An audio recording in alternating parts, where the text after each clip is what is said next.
আজকে রেসিপি হচ্ছে বেগুন ভর্তা। আমি একটু অন্যরকমভাবে বেগুনের ভর্তা বানাচ্ছি আজকে। একবার এইভাবে বানিয়ে দেখবেন, খুবই টেস্টি লাগে বেগুনের ভর্তা। আমরা তো বেগুনকে পুড়িয়ে আমরা ভর্তা বানিয়ে খাই, কিন্তু আমি এখানে বেগুনটাকে প্রথমে তেল দিয়ে দিচ্ছি কড়াইয়ে। তেলে বেগুনটাকে আমি ভেজে নেব লবণ দিয়ে। ছোটো ছোটো করে টুকরো করে কেটে নিয়েছি। টুকরো করে কেটে নিয়ে তাকে নুন দিয়ে ভালো করে ঢাকা চাপা দিয়ে সেদ্ধ করে নেব। এখানে ভালো করে আমি সেদ্ধ করে ভেজে নেব বেগুনটা। আমি এখানে বেগুনটাকে ভেজেই ভর্তাটা বানাবো। এই বেগুন ভর্তা একবার বানিয়ে খেয়ে দেখবেন, খুবই টেস্টি লাগে। বেগুন পুড়িয়ে তো আমরা অনেকেই খেয়ে থাকি, কিন্তু সেরকম খেয়েও ভালো লাগে খেতে বেগুন পোড়ার ভর্তা। কিন্তু এইভাবে একবার বানিয়ে খাবেন, খুবই ভালো লাগে। আমি যেভাবে দেখাচ্ছি সেইভাবে বানিয়ে দেখবেন, আর খুব তাড়াতাড়ি তৈরি হয়ে যায়।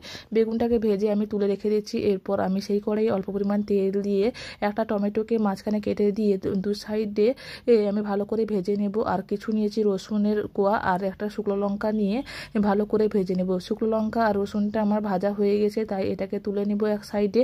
আর টমেটোটাকে আরেকটু ফ্রাই করে নেব, দুপাশে উল্টে পাল্টে একটু ফ্রাই করে নেব, যাতে টমেটোটা ভালোভাবে সেদ্ধ হয়ে যায়।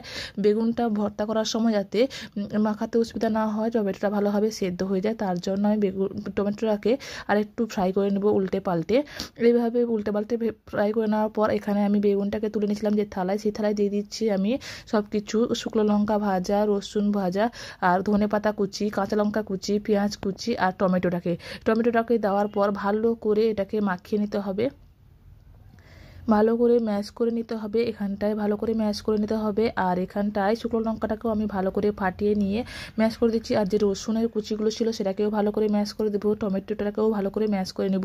এইভাবে একবার ভর্তা বানিয়ে দেখবেন, খুবই টেস্টি লাগে। আর গরম ভাতের সঙ্গে এই ভর্তা হলে আর কিছুই লাগবে না।